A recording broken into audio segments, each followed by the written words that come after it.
Hello, and welcome to Armor of God Apologetics. I'm your host, Wayne Harsha. Today, we're going to be actually wrapping up our video series done for Victory Outreach Tacoma. This is my home church, and I hope you guys have enjoyed this as much as I've enjoyed putting it together and learning it. This is being co-broadcast on Zoom as well as on Facebook Live, and you can catch it on either place or both if you want to. Of course, going through Zoom gives you the opportunity to actually interact with me in person and talk through some questions. Of course, you can always leave your questions on YouTube live chat as well. So just in recap, we have had now an 8-part series. The first 4 parts were about theistic arguments or arguments for the existence of God.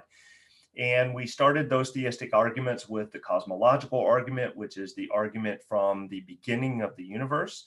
We then moved on to the fine-tuning of the universe, or what is known as the design argument or teleological argument. And then finally, we talked about the moral argument, which, as I stated to you guys at that time, was probably what I think is the most convincing of the arguments for the existence of God. And then the last 3 previous weeks, and then today, we are talking about Jesus Christ. And so we started out by talking about, well, did Jesus Christ exist? And then we talked about the deity of Jesus, both in and outside of the Bible, both from what others said about him and about what he said about himself. And then last week, we spent a long time talking about the evidence for the death of Jesus on a Roman cross. Now, this is important tonight because we're going to go through the resurrection of Jesus. And part of that is the minimal facts approach that we're going to use. And the first part of that is the death of Jesus on the cross. So tonight, we're going to be going through, did Jesus rise bodily from the dead? And it's important that we say that because there are some people who claim that resurrection was simply a spiritual resurrection, a soul, a spirit, rather than a bodily resurrection. But that's not what the Bible teaches. So we want to talk about what the Bible teaches. Now, like I said, we're going to be using the minimal facts approach. And the minimal facts approach is put forward in this book, The Case for the Resurrection of Jesus by Gary Habermas and Mike Licona. These 2 guys are by far the world's greatest resurrection experts. And Gary Habermas's career has spanned over 30 years. He was actually one of my professors at Liberty University. And if you don't read any other book on the resurrection of Jesus, this is the one you should read. And in it, he and Licona put forward what they call the minimal facts approach. And those are what they call a 4+1 approach. So 4 of these facts are that Jesus died by crucifixion, that Jesus' disciples believed that he rose bodily and appeared to them, that Paul was converted and radically changed due to his appearance of Jesus, and that James, the brother of Jesus, was also converted due to his Jesus' appearance to him in resurrected form. And then the +1 is one that is not quite as well documented, but is important to the overall argument, and that is the empty tomb. So let's get started. As we get started, I want to remind you guys of some things that we've talked about several times in the last 4 weeks. And that is what is known as historiography. So historiography is basically the study or the philosophy of history. And it sets forth some things that help historians to come to conclusions about what actually happened in history. Remember, essentially nothing can be proved from history or the study of history. What can be determined by history is the probability. And you can have things that are extremely probable all the way down to very doubtful and anywhere in between. And some of basically the 5 basic ones are that we want early testimony of an event. We want eyewitness testimony of the event. If possible, we want more than one source. And I will tell you, historians in general, when they're looking at history, they are super, super happy if they can get even 2 or perhaps at most 3 sources. And so if you get 4, 5, 6 of different sources independent sources from a historical event that is incredible. If an enemy attests to what is going on, then that is also considered very strong testimony. And then finally, the principle of embarrassment. So the principle of embarrassment basically says, if you are writing history, the only reason you would write something into history that is potentially embarrassing to you or your cause, the more likely that is to be true. Because if you're going to write something about history, and you're going to write it from a biased standpoint, or you're going to invent part of it, you're going to invent it to make yourself look good, not to make yourself look bad. So an example of the principle of embarrassment is that Peter, the leader of the church, the rock upon which my church will be built, in Jesus' words, Peter is seen in the last day of Jesus as denying him 3 times. That's an example of the principle of embarrassment. And we'll talk about how the literature here, both biblical and extra biblical, indicates that the Bible has the principle of embarrassment, and actually all of these. Now, why are we talking about the resurrection, and why are we wrapping this all up with the resurrection? Well, I'm going to turn to 2 passages, and the first is Romans 10, 9 through 10.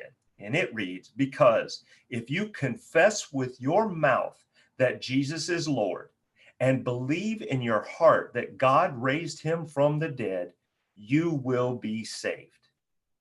For with the heart one believes and is justified, and with the mouth one confesses and is saved. The other one is 1 Corinthians chapter 15, verses 13 through 17. Now, I might add, the reason that I add these 2 in here is that they are written by Paul. They are some of the undisputed letters of Paul, and they are some of the earliest works of Paul, especially 1 Corinthians.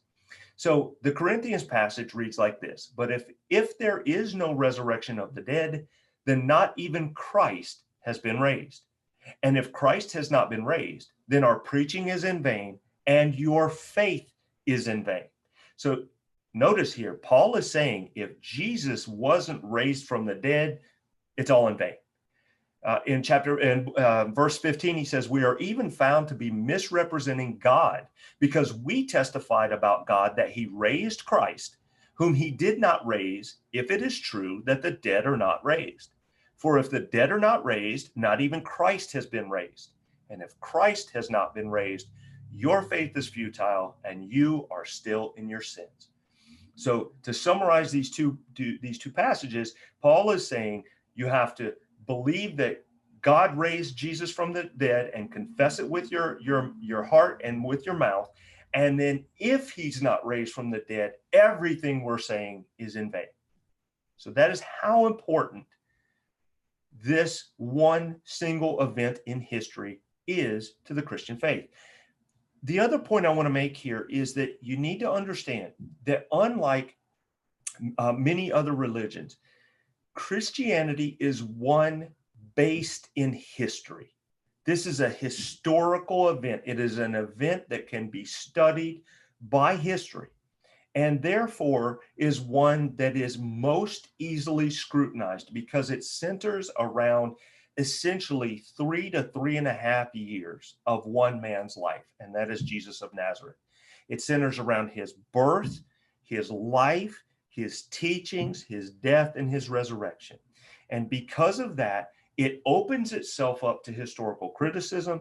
And what you would find if you search the academic literature is it is the most heavily scrutinized religion in the world for that very matter. And it holds up incredibly well. So before we start talking about Jesus' resurrection, we need to find out, well, what was meant by resurrection in the ancient world? Well, the first thing I will say is this, is a quote by N.T. Wright, who wrote this incredible book, The Resurrection of the Son of God, which is like 600 pages. He says, when the ancient classical world spoke of and denied resurrection, there should be no controversy about what the word and its cognates referred to. It was a coming back again into something like the same sort of life that humans presently experience. Resurrection was not one was of describing what death consisted of. It was a way of describing something everyone knew did not happen. The idea that death could be reversed, undone, could, as it were, work backwards. In other words, what Wright is saying here is people at that time did not believe in a bodily resurrection. They did not believe that one could come back to life, and especially did not believe that one could come back bodily to never die again. And you may say, well, wait a minute now, Jesus raised people from the dead. Yes, he did. But there's a big difference between Jesus' bodily resurrection and him raising, for instance, Lazarus from the dead. When he raised Lazarus from the dead, Lazarus went on to die again. Jesus never did. He rose bodily and he ascended into heaven, never to die again. So there's a big difference there.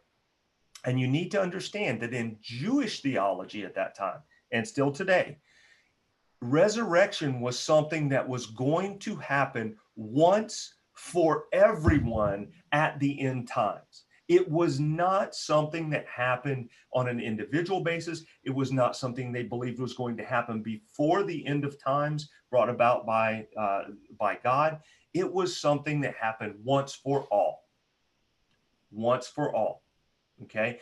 Additionally, Jews at that time were not looking for the Messiah to die.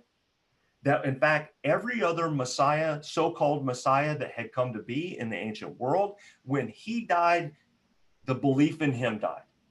Okay. And they were not looking for the Messiah to be resurrected. Now, there was some contemporary Jewish scholarship at the time that believed that there would be two comings of the Messiah, but not that the Messiah would die, be resurrected to life, and then come again. And some even believed there would be two Messiahs, one on earth now, one at the end times. So you have to understand resurrection meant a bodily resurrection, and it was not something that people believed in at that time. So let's get now to this minimal facts approach. So Habermas and Licona, in doing this minimal facts, what they're saying is not that these are minuscule facts. What they are saying is that these are facts that you don't have to believe that the Bible is the inspired word of God to understand or know. You can look at the Bible simply as a historical document. And they are saying that not only are these events strongly evidenced both biblically and extra biblically, simply from a historical standpoint, but their second criteria is that they are granted by virtually all scholars on the subject, no matter how liberal or skeptic they are. In other words, the Gerd Ludemann, who is an atheist, the Bart Ehrman, who is an agnostic leaning toward atheism, they all grant the facts of the minimal facts argument. Now, not all of them grant the empty tomb, so that's why it's the +1. But the next four facts that we're going to go over, virtually all scholarship will agree unanimously on these four facts. And what are the four facts? Well, again, fact number 1, Jesus died by crucifixion. Fact number 2, Jesus' disciples truly believed that he rose and appeared to them. Notice, I'm not saying fact number 2 is that Jesus rose. Fact number 2 is that Jesus' disciples believed that he rose. Fact number 3, the church persecutor, Paul, was suddenly changed. The fourth fact, that the skeptic James, who was the brother of Jesus, was suddenly changed. And then that fifth fact, the +1, the presence of the empty tomb. Now, I would argue that the presence of the empty tomb is actually very well documented and that it does lend credence to the overall argument. And I'll show you how here in just a few minutes. So the first fact, Jesus died by crucifixion. We spent almost an entire hour on this last week, but I will sum it up with two quotes, both of which were from very skeptical, very liberal scholars. And the first is John Dominic Crossan, and he is the co-founder of the Jesus Seminars. I can't crank my bike up with the charger on. One moment.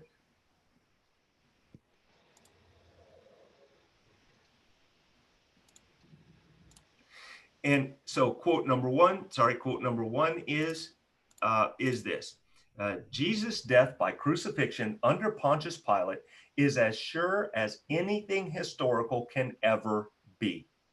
For if no follower of Jesus had written anything for 100 years after his crucifixion, we would still know about him from two authors not among his supporters. Their names are Flavius Josephus and Cornelius Tacitus. Atheist Gerd Ludemann says, Jesus' death as a consequence of crucifixion is indisputable.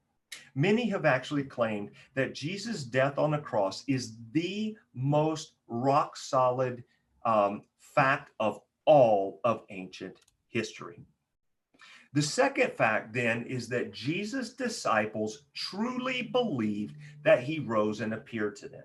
And as support of that, we will show both that they claimed it and that they believed it. And here's how we'll do that. We'll start by talking about how they claimed it. And we'll actually start with the testimony of Paul. Now, again, why do we start with the testimony of Paul? Because, first of all, he is one of the few authors that states that he is the author of texts in the New Testament. Second of all, 7 of his letters are absolutely rock solid, indisputable that he is the author of. And in those, he gives facts about what the disciples actually claimed. Now, remember that by Paul's testimony in several of his epistles, he states that he knew the disciples Peter, James, and John. He states this in Galatians, which is one of the undisputed epistles. He also states in those that the apostles claimed that Jesus rose from the dead. And he also then is considered an independent source from the original disciples. So you got to understand, this now meets a couple of the historiographic criteria that we talked about. First of all, he wrote very early afterwards. 1 Corinthians, for instance, was written in 55 AD. Second of all, he was an enemy. So it's actually enemy attestation. And thirdly, it gives you multiple attestation in terms of historiography. Now, we also, of course, have the gospel accounts, and we have the gospel accounts of Jesus' resurrection, not only in the 4 gospels, but also in the sequel of the gospel of Luke, which is Acts. So we have it in all 4 of the gospels, Matthew, Mark, Luke, and John. Now, remember, Mark is considered to be the earliest of the gospels, so we have it in the earliest gospel. We have it in Matthew and Luke, who are felt to have borrowed some from Mark. But then we have also the independent source of John. So John and Mark and Luke and Matthew are again considered multiple attestation of the gospel message of the resurrection of Jesus. Again, in addition to that, we have even more attestation from the apostolic fathers. Many of these apostolic fathers were actually apostles of the original apostles, guys like Polycarp and Clement of Rome. So Clement of Rome lived between 30 and 100 AD. He was actually contemporary with Jesus and certainly contemporary with the original apostles. Polycarp lived between 69 and 155 AD and was said to be, in multiple pieces of literature, the disciple of John. And in both Clement of Rome and Polycarp's writing, they state that the disciples claimed that Jesus was resurrected bodily from the dead. In summarizing this, Habermas and Licona state on page 55, the 9 sources in 3 categories above point to multiple very early and eyewitness testimonies to the disciples' claims of witnessing the risen Jesus. They also believed it, and this is virtually indisputable. You got to understand, when the disciples, first of all, when Jesus was arrested, in the gospel messages, or in the gospels, the gospel accounts rather, they were afraid and they fled at the Garden of Gethsemane. Even Peter, who sort of followed Jesus into his trial, then denied Jesus 3 times. And the gospel accounts show that only John was actually present at the cross.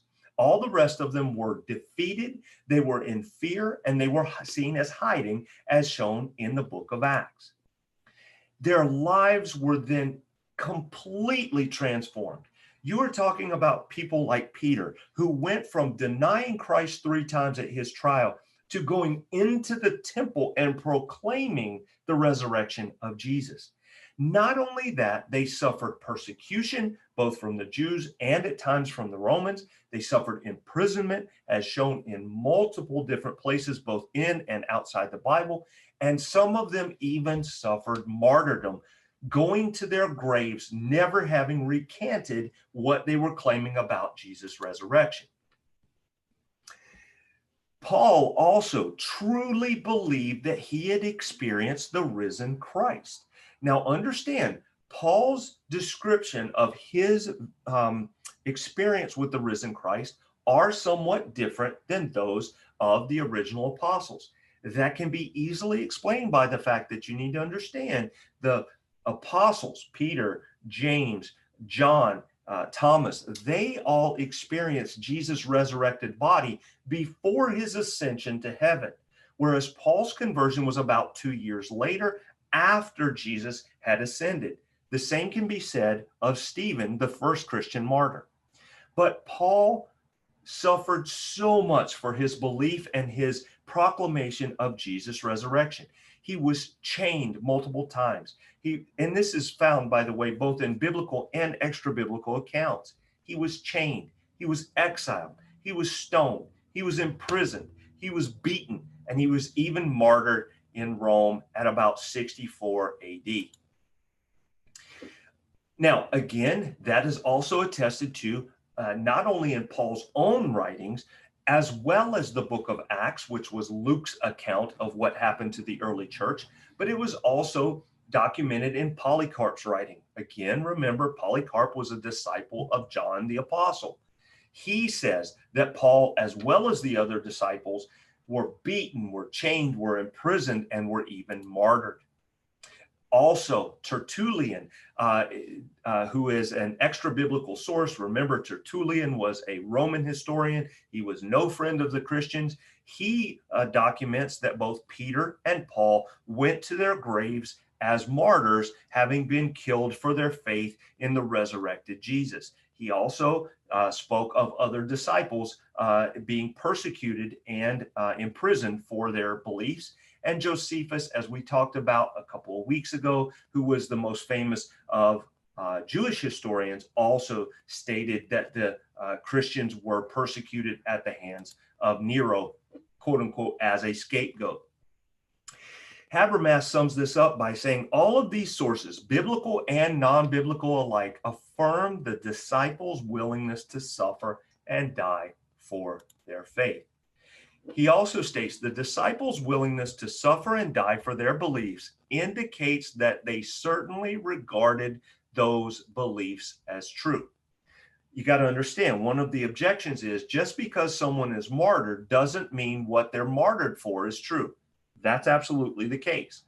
There are Muslim martyrs, all the time as suicide bombers. There were Buddhist martyrs who protested the Vietnam War.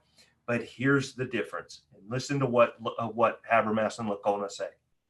Extreme acts do not validate the truth of their beliefs, but willingness to die indicates that they regarded their beliefs as true.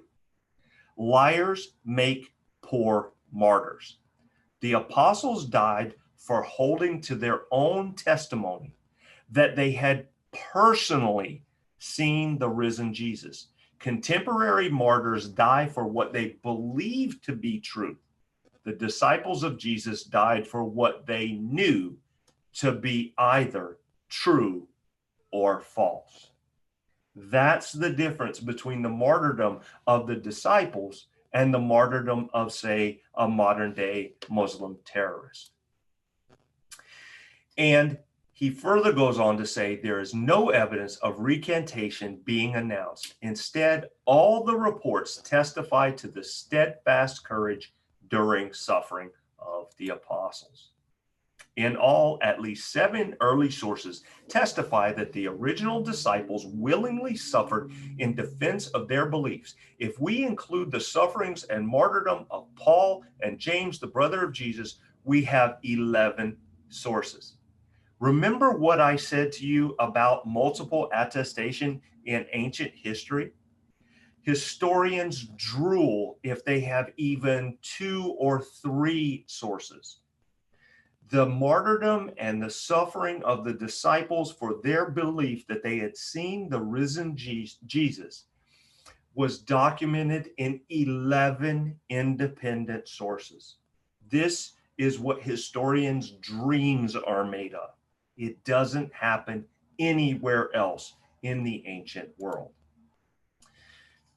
This is so important that atheistic New Testament scholar Gerhard Ludemann concludes it may be taken as historically certain that Peter and the disciples had experiences after Jesus' death in which Jesus appeared to them as the risen Christ. Remember, Gerhard Ludemann is an atheist scholar, not a Christian, trying to prove that Christianity is true. The third fact that we then come to is the fact that the life of the church persecutor Saul of Tarsus, or Paul, was suddenly and dramatically changed by what he claimed was an appearance and an experience with the resurrected Jesus. Remember, he started as Saul of Tarsus. Not only that, he was seen as being present at the martyrdom of the first Christian martyr, Stephen, when he was stoned for his belief. And in addition to that, he is shown and known and personally testified that he was going to Damascus to persecute and kill Christians when he had his experience. He then documents his conversion in multiple different books, in Corinthians, Galatians, Philippians, and it is also documented in an independent source, which is the book of Acts written by Luke. And remember, he had such a dramatic conversion that he is considered both the first and the greatest of all Christian evangelists. What caused this change in Paul?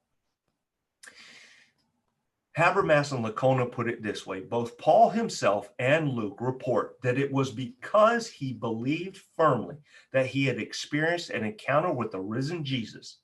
Thus, Jesus' resurrection is testified to by friends and also by a foe. Therefore, we have early, multiple, and first-hand testimony that Paul converted from being a staunch opponent of Christianity to one of its greatest proponents. Paul's conversion was based on what he perceived to be a personal appearance of the risen Jesus. Now, the same is also true of the brother of Jesus, James. We know that Jesus had multiple, actually half-brothers, one of which was James. What do we know about James? Well, most of what we know about James comes from the gospel accounts. And in those accounts, which are found both in Mark, 2 places in Mark, as well as in John, again, independent sources there, we see that James believed that Jesus was essentially out of his mind, that he was not being truthful, that he was crazy, if you were, for what he was preaching. And in fact, asked him to come home for what he was preaching. But then later became the leader of the Jerusalem church. Hegesippus, which by the way I just noticed is misspelled, should have an extra I in there, reports that James was by all accounts a pious Jewish man. Now, in 1 Corinthians, Paul, again, 1 Corinthians, one of the undisputed letters of Paul, Paul states that he, Jesus, appeared to James. And Acts 15 and Galatians 1 both state that James became the leader of the Jerusalem church. So we know from the gospel accounts that James was a skeptic, but then presumably because of his appearance of the risen Jesus to James, he became a staunch advocate for and leader of not just part of the church, but the church in Jerusalem. We also know that James went to his death as a martyr for his belief in the risen Jesus. And this is attested to both by Christian and non-Christian sources.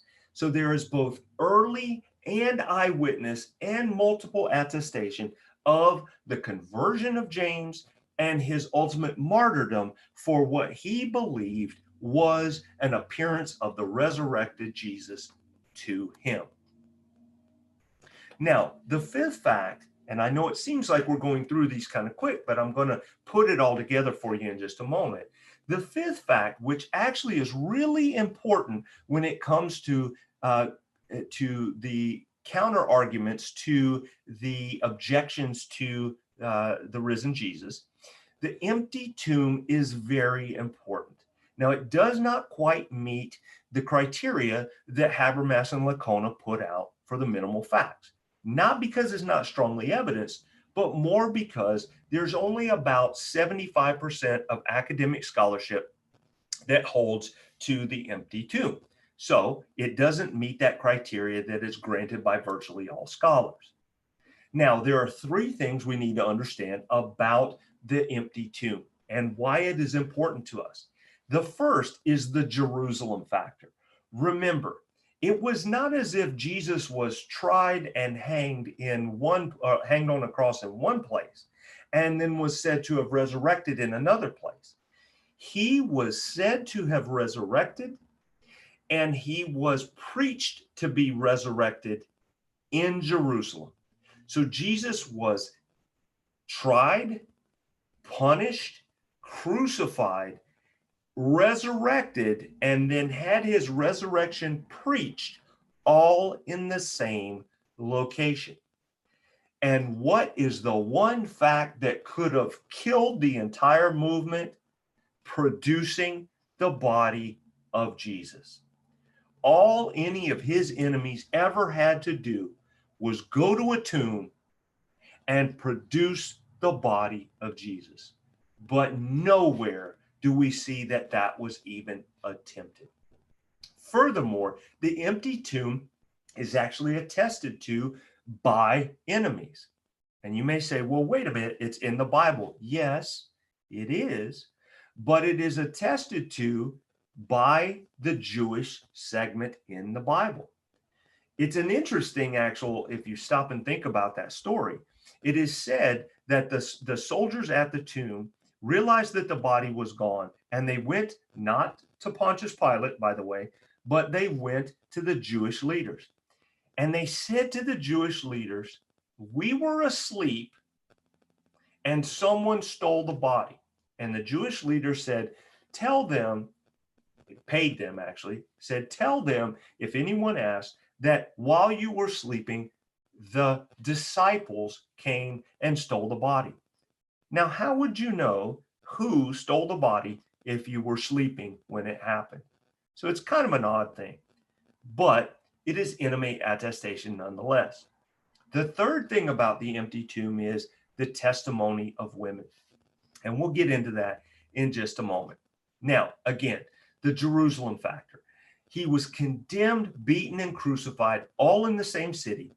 He then resurrected in that city by the testimony of the book of Acts. And again, anything but an empty tomb would have been devastating to the resurrection account. Now, the other thing that we talk about in terms of the enemy attestation is that even though there was every opportunity for either the Romans or the Jews to come up with other explanations, you don't see that. There is nothing in ancient literature that indicates any other competing explanation for the empty tomb. None. There's no written documentation of anything else happening except the gospel accounts that say that the Jews conspired with the guards to say that the tomb was empty because the disciples of Jesus had stolen the body. Now, the testimony of women is a very interesting thing. First of all, it's used a lot by skeptics to try to say that the gospel accounts are contradictory. And I would argue that's absolutely not the case. Remember, contradictory means this. Contradictory is one gospel saying Jesus raised from the dead. The other gospel says Jesus did not raise from the dead. Or one gospel says only women went to the tomb, and the other gospel says no women went to the tomb. That is a contradiction. Now, it is true that one of the accounts says there was one woman. One of the accounts names several. Another account names several more. Now, I don't know about you, but I've been in groups before where when later on someone asked me, hey, who was there in this group at the cafeteria, let's say? I'll say, oh, it was John and Jane. But in reality, there were 15 or 20 people there. It doesn't mean there weren't other people there. It simply means those were the most prominent people that I interacted with. And that's true of the gospel accounts. Now, let's move on a little bit and talk about the women being the eyewitnesses. You have to understand that both in Roman and Jewish culture, the testimony of women held much less esteem. In fact, in the Old Testament, it was said that you needed two women basically to account for the same as one man. And this is even seen in the gospel accounts. What do I mean by that? Well, what does it say that the men did when the women came back and reported that the tomb was empty? They didn't believe. Okay. Now that gives you, by the way, the criteria of embarrassment right there in two ways. Number one, the women were the first ones to have discovered it. Remember, Jesus had predicted his own resurrection. So if the apostles had wanted to paint themselves in a good light, they would have said, oh, wait a minute. He died, but he said he was going to come back on the third day. Let's all go to the tomb on the third day. But what do we see? All of the guys were sitting back in the upper room, moping around, upset that Jesus had been crucified. It was the women who went to take care of the body, and they're the ones that found it. So you have the principle of embarrassment that the women found it, and that the disciples hadn't believed Jesus. Furthermore, there's even more embarrassment in that they didn't believe the women either. So again, it fulfills the criterion of embarrassment. So I think that the empty tomb is a very solid fact. And again, even 75% or so of scholars, including skeptical scholars, will grant the empty tomb. So how do we put all this together? Well, we're going to do that by looking at the testimony of Paul. Again, why? Well, as Gary Habermas puts it, Paul is the skeptic's darling. And if you don't use facts from Paul's writings, skeptical scholars will. They will go to the Bible and they will use Paul's epistles as historical documents, and they will point to them. He's also a convert, so he originally was an enemy of the way. And by his writings, you can tell that Paul was a heck of a scholar. All you have to do is read Romans, and you understand that Paul was a scholar. Not only that, he states that he was a scholar. He was a Pharisee, which meant he was a very learned man. He had studied under one of the greatest teachers, Gamaliel. And all you have to do is look at some of his writings to see he was a heck of a philosopher as well. Look at the description of him in Acts 17, where he went to the Areopagus in Athens, and that'll show you that he was an excellent philosopher as well. He was also in the right place at the right time. As a Pharisee, he was in Jerusalem at this time. He went back to Jerusalem 3 years after his conversion, and again 14 years later, and he knew the other disciples. Again, either 6 or 7, depending on how you count it, are considered undisputable, authentic letters of Paul, even by skeptics. That's Romans, 1st and 2nd Corinthians, Galatians, Philippians, 1st Thessalonians, and then Philemon. Now, Philemon is kind of not that big of a deal because it's a pastoral letter and it's only 1 chapter long and doesn't really have much in the way of theology in it.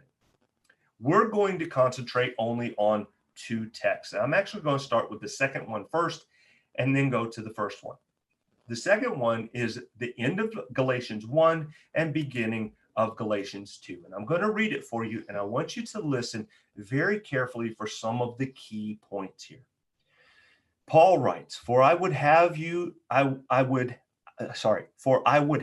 know, brothers, that the gospel that was preached by me is not man's gospel, for I did not receive it from any man, nor was I taught it, but I received it through a revelation of Jesus Christ. For you have heard of my former life in Judaism, how I persecuted the church of God violently and tried to destroy it. And I was advancing in Judaism beyond many of my own age among my people, so extremely zealous was I for the traditions of my fathers. But when he who had set me apart before I was born and who called me by his grace was pleased to reveal his son to me in order that I might preach him among the Gentiles, I did not immediately consult with anyone. This is important. Nor did I go up to Jerusalem to those who were apostles before me, but I went away to Arabia and returned again to Damascus. Then after 3 years, I went up to Jerusalem to visit Cephas, Peter, and remained with him for 15 days. Even Bart Ehrman, by the way, says, I wish I had 15 days with Peter. But I saw none of the other apostles except James, the Lord's brother. In what I am writing to you before God, I do not lie. Then I went into the region of Syria and Cilicia, and I was still unknown in person to the churches of Judea that are in Christ. They only were hearing it said, he who used to persecute us is now preaching the faith he once tried to destroy, and they glorified God because of me. Then after 14 years, I went up again to Jerusalem with Barnabas, taking Titus along with me. I went up because of a revelation and set before them, though privately before those who seemed influential, the gospel that I had proclaimed among the Gentiles, in order to make sure I was not running or had not run in vain. What is he saying here? He's saying, I talked to the leaders in Jerusalem to find out whether I was preaching what I was supposed to be preaching. And he then goes on to say, but even Titus, who was with me, was not forced to be circumcised, though he was a Greek. That part's not as important. Yet because of false brothers secretly brought in, who slipped in to spy out our freedom that we have in Christ Jesus, so that they might bring us into slavery.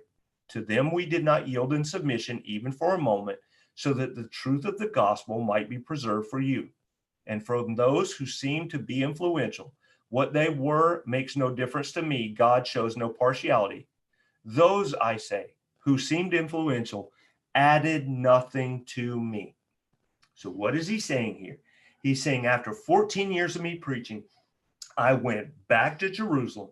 I met with the leaders of the Jerusalem church and made sure that the gospel I was preaching was the same gospel they were preaching, and they added nothing to me. So in other words, he was claiming the exact same thing as the original apostles had claimed. Now, let's move on to 1 Corinthians 15. And I'm not going to make you read it in Greek because I can't read it in Greek. But here he's talking about the resurrection of Christ. And this is what Paul says in 1 Corinthians. Now I would remind you, brothers, of the gospel I preached to you, which you received, in which you stand, and by which you are being saved, if you hold fast to the word I preached to you, unless you believed in vain. For I delivered to you as of first importance what I received. So Paul is saying, I gave you the most important stuff, and here it is.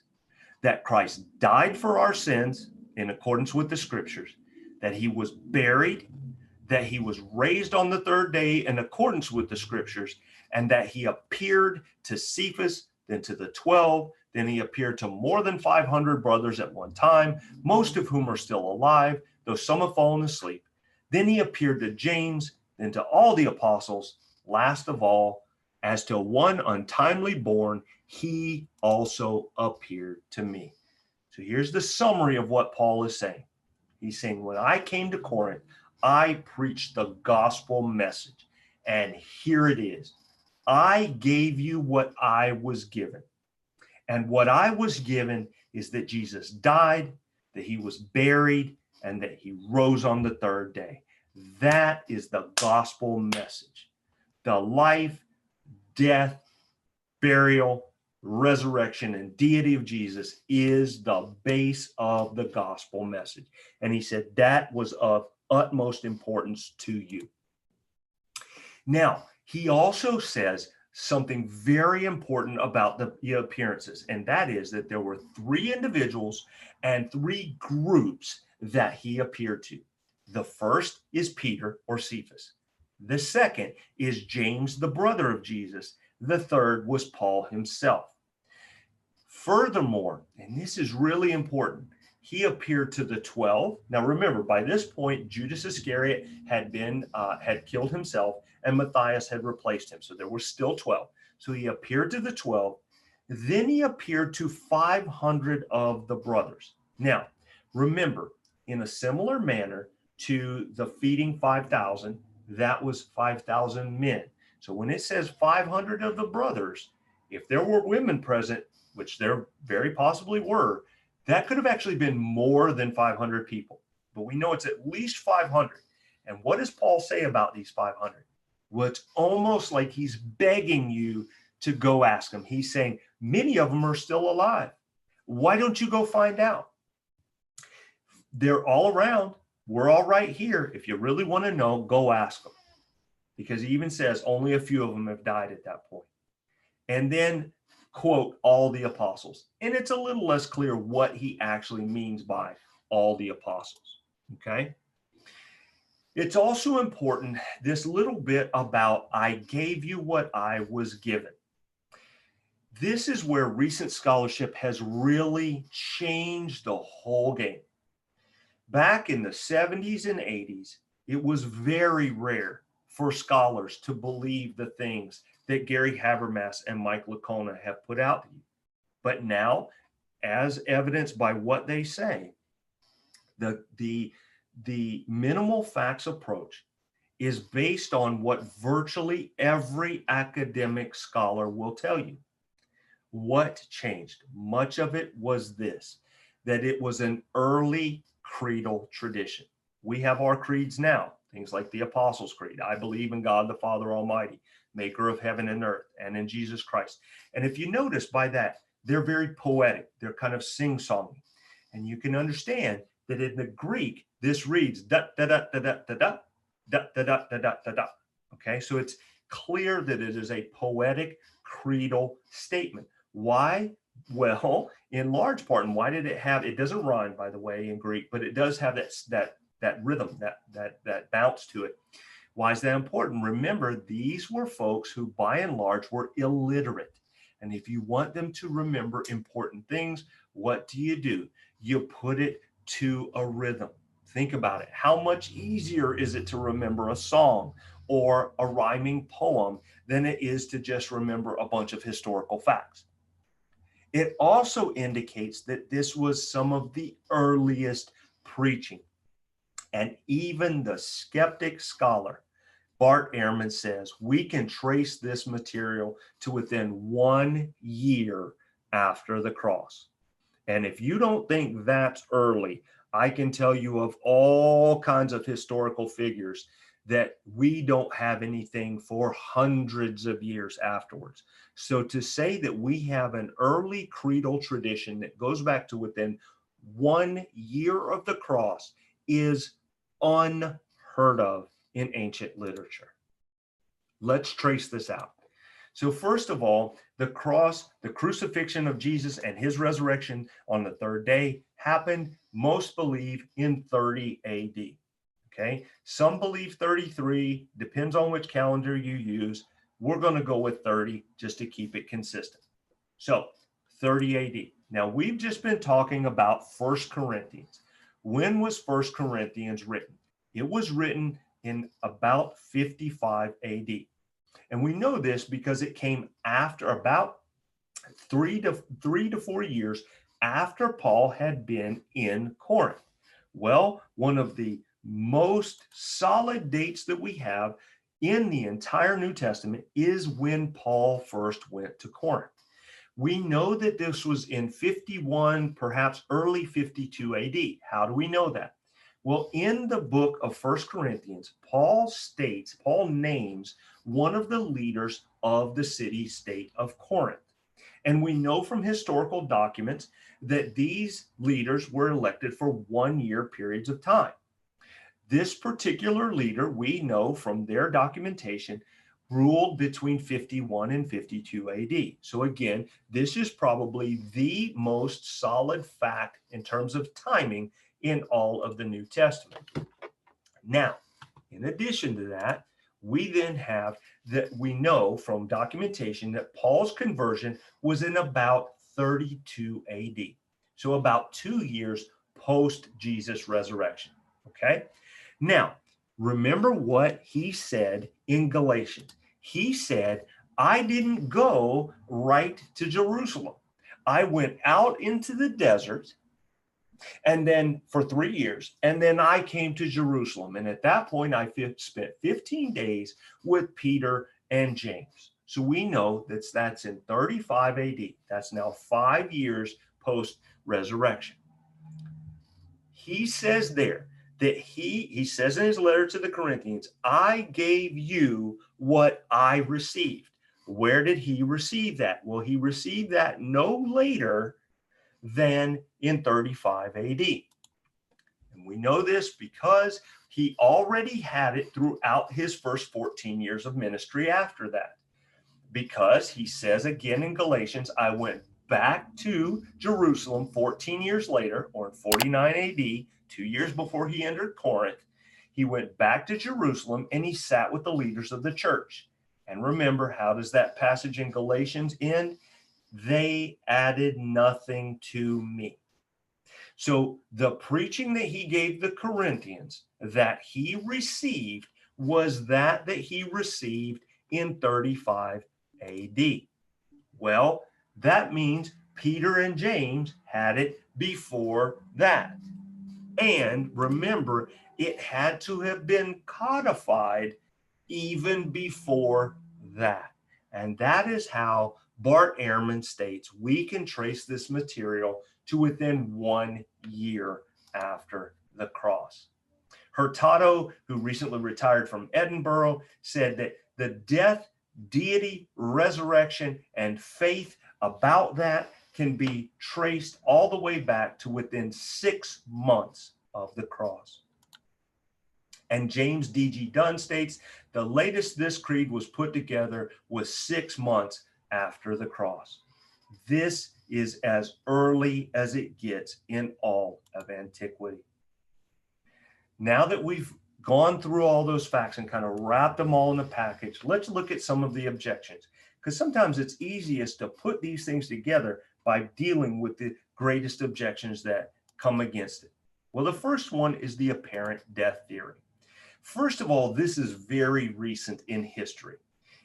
It is in part, it was first put out probably actually by Muslims because it states in Surah 4:157 that he was neither crucified nor did he die. So in other words, it's an apparent death. Okay. Now, let's think about the nature of his injuries as we talked about last week. Remember, many people actually died during scourging. And Jesus clearly was so weakened by it that he could not even carry the roughly 120-pound patibulum on his back up to Golgotha to be crucified. So he was in extremely poor condition before that. Not only that, we know from all documents, both biblical and extra-biblical, that Jesus died on the cross, first of all. And second of all, we know about the nature of crucifixion.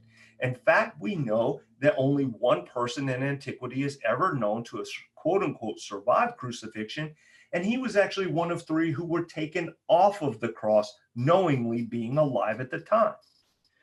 Also, the book of John describes something that was described in extra-biblical literature as well, which is that a spear pierced his side, causing a flow of blood and water. We also know that Roman soldiers, remember we talked about this last week, the Roman soldiers who crucified people, predominantly Jews, were a team of 5, a centurion and 4 soldiers, and they were specific teams specially trained in crucifixion. They were trained killers. Next of all, he was buried in linen burial cloths and with spices and ointments. And we know that these weighed almost 100 pounds. So in an apparent death theory, the whole concept is that he was brought down off the cross, having basically passed out, that neither the Roman guards nor the people who were there, nor the ones who buried him realized he was still alive, and that he then took off these 100 pounds of ointments and linen cloths and rolled away a stone, quote unquote, coming back to life. Again, the enemy attestation was also that he had died. Remember, it's shown in the Bible that that before he was able to be buried by Joseph of Arimathea, they actually went to Pilate, and Pilate said, "Make sure he's dead first," which is why the spear was pierced into his side. Furthermore, after all of that, they expect that Jesus would have rolled away a stone from the front of the tomb. Now, understand that these stones were in one of two fashions. They were either square or rectangular and were fit into basically a trough, or more commonly, they were on a slight ramp and they were rolled downhill into basically a little dugout area so they would stay in place. Furthermore, it is documented that his was sealed, meaning there were ropes put across it and mudded to it so that they would know that no one had tampered with it. Now, these stones were sometimes up to 1,000 or more pounds. Now, remember, the whole theory here is that Jesus was passed out and was put in a tomb, not knowing that the tomb was guarded. So somehow he supposedly rolled this stone back up a ramp that weighed 1,000 pounds. This is a man who wasn't strong enough to carry a 125-pound patibulum on his back. He somehow now rolls a 500 to 2,000-pound stone up a ramp and does it quietly enough that the guards outside didn't know it. You see the problems we're already dealing with here? In addition to that, he's described in the Gospels as having then walked to Emmaus. Now, Emmaus is not 500 feet outside the gate of Jerusalem. Emmaus is actually a 7-mile walk, and he is described as having gone all the way to Emmaus with them. Furthermore, if you took a man and scourged him and beat him and put a crown of thorns on his head and then put him in a tomb for 3 days, I might add, by the way, 3 days is about the most anyone can go without food or water. Water rather, they will die of dehydration. And you expect that he came out of the tomb and somehow the disciples thought that bruised, beaten, battered, stabbed man was a resurrected, alive again person? This just doesn't seem logical. What about the theft theory? Well, first of all, it's obviously the oldest theory. It's the only one actually put forward in the Bible.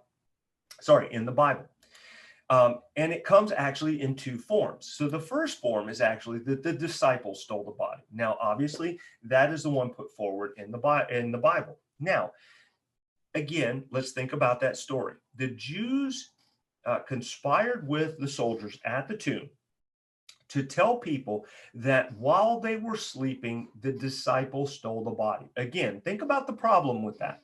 How would you know who stole the body if you were sleeping and they stole the body out from underneath your nose? It's not a logical statement anyway, but that's the oldest one. The other is that someone else stole the body. Now we see this in Matthew 28, and I won't read this for you because we're getting a little bit long on time. But the problems with that theory is this. First of all, conspiracies fall apart. What they are saying is that the disciples conspired to steal the body. But anytime you then put heat on conspiracies, someone is going to crumble. And you're talking about, at a minimum, 12 people, 11 really, but at a minimum 11 men, plus all the women who were present as well. They conspired to steal the body. Conspiracies like that fall apart. Again, It was the resurrection that convinced the disciples, not the empty tomb. Remember, the only one that realized what the empty tomb meant in any of the gospel accounts was the Apostle John. No one else really understood what that meant.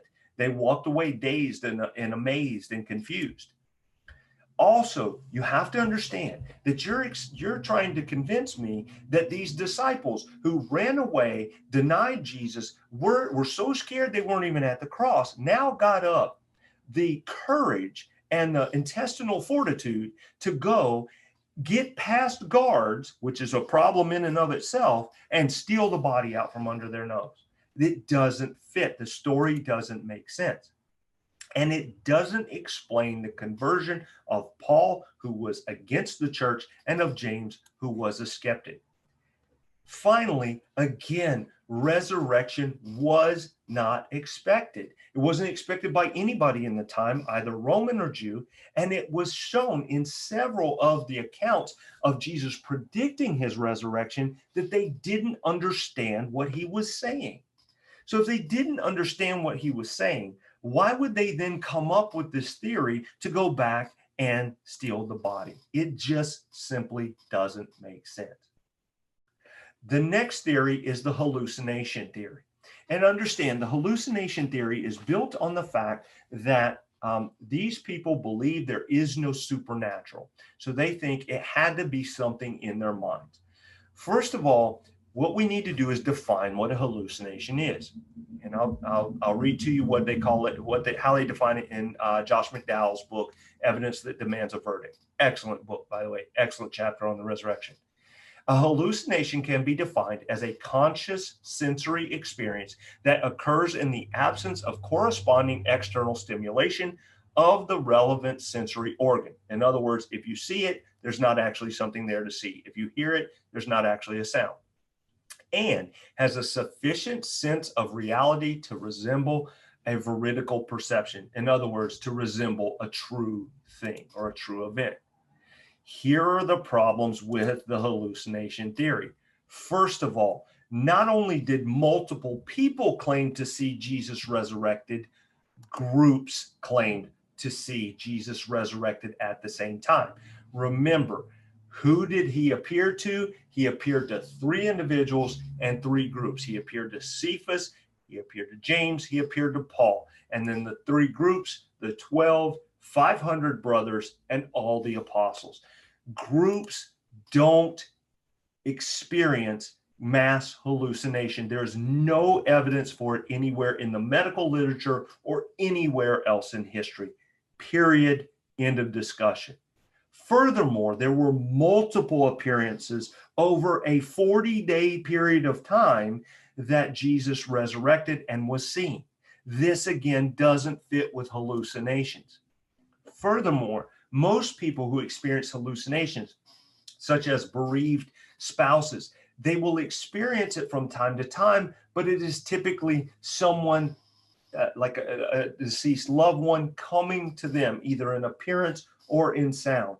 But it is described that they not only talked back and forth with Jesus, but that they ate with him and that they touched him. You can't touch a hallucination. Also, the hallucination theory doesn't explain the empty tomb. Remember, what could have killed all of this is them producing the body. All they had to do was produce the body, and they didn't. And it also, the hallucination theory, some would claim, well, bereavement is what caused their hallucination and all that kind of stuff, but that doesn't explain Paul's conversion, and it doesn't explain James' conversion. What about the wrong tomb theory? Well, basically that theory is, well, the women and all of them went to the wrong tomb. Well, first of all, it doesn't make a lot of sense because the women were described as being present at the tomb when he was buried. Second of all, he was buried in a known tomb of a rich man, Joseph of Arimathea, and he was buried in part by Nicodemus, one of the Pharisees. So had they gone to the wrong tomb, all Joseph and Nicodemus would have to say is, hey, you guys went to the wrong tomb. He's right here. Again, would have been very easy. You guys were at the wrong tomb. Go to this tomb, you see Jesus' body. End of the whole discussion. So what are the problems? Whoops, sorry. Multiple people claim to see Jesus resurrected. Sorry, went back too far. It was the resurrection that convinced the disciples, not the empty tomb. The empty tomb convinced no one but John. It doesn't explain the conversion of Paul or James. There are no sources to support the wrong tomb theory, and evidence suggests that the location was known. So, in basic conclusion here, I'm going to go back to one of the first verses I ever gave you, and that is 1 Peter 3:15 and 16. But in your hearts, honor Christ the Lord as holy, always being prepared to make a defense to anyone who asks you for a reason for the hope that is in you. Yet do it with gentleness and respect, having a good conscience, so that when you are slandered, those who revile your good behavior in Christ may be put to shame. And at that, I'm going to thank you for your time, for your support, for your attention. And I'm going to give you my resources. My resources, like I said, if you read no other book on the resurrection, read this one, The Case for the Resurrection of Jesus. I would also highly, highly recommend The Evidence That Demands a Verdict by McDowell and McDowell. And if you're really into academic readership or academic literature, rather, I would recommend these two books, and that is The Resurrection of the Son of God by N.T. Wright and The Resurrection of Jesus, a new historiographic approach by Habermas's co-author, Mike Licona. These are incredible books. These two, however, as you can see, much bigger and a lot more technical. So I hope that you have gained something from this. I pray that this would have blessed your life. And also, by the way, Gary Habermas's website is excellent. He lets you download anything you want from it. And at this point, I'm going to open it up for questions.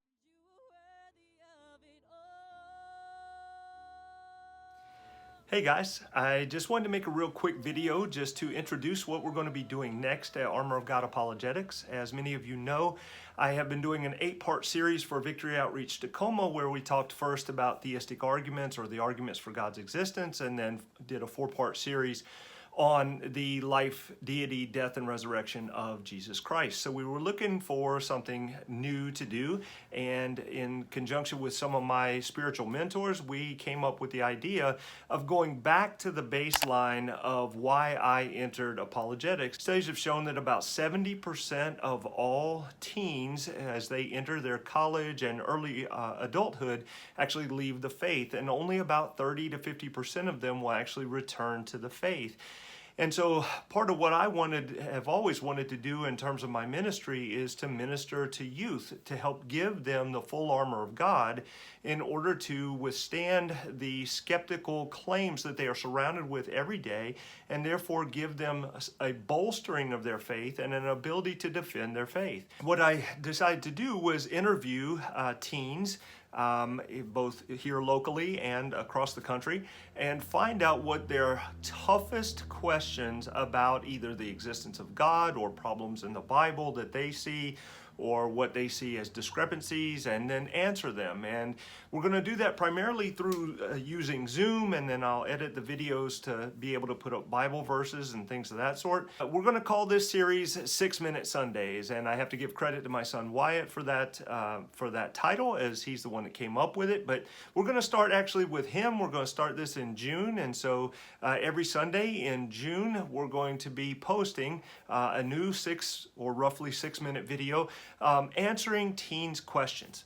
So a couple of things that I'd like to ask of you: if you are a teen and you have questions and want to be interviewed for this video series, please let me know. If you don't want to be pictured, that's okay. I can edit out your video portion of it and just use your questions.